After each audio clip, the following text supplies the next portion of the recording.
sa ating lahat, Edu, halatang stress na daw. Ay, nako. Stress daw dito. Ikaw ba naman, batikusin, pagsabihan ng kung ano-ano ng mga butihing basher, no? So, bakit butihing basher? Alangan naman, ano yung sasabihin natin, ano?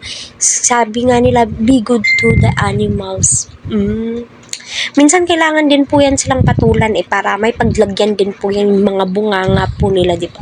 VNC alam ang dahilan. Yung tipong pinoprotektahan po nila yung isa't isa. Yung tipong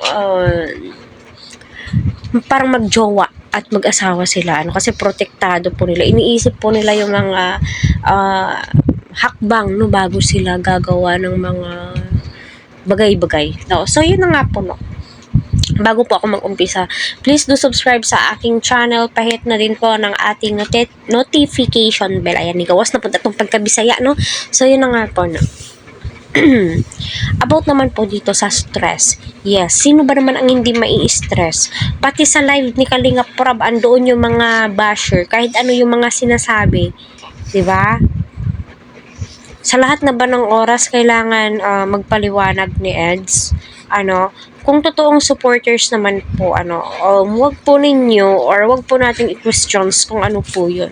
Pwede naman po sigurong magtanong, magpaliwanag, yung ganun. Pero yung sabihin mong below the belt, pati yung mga hindi ka nais-nais na mga salita, RIP, mabuti ba yun?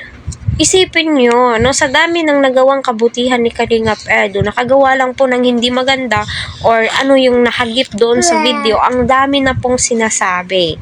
Yung tipong walang nagawang maganda si Kalingap Edu. Kaya better to shut your mouth. Or i-zipper na lamang po. So nakakaawa. So yes, alam ni VNC yung dahilan, kaya nga po kinokomfort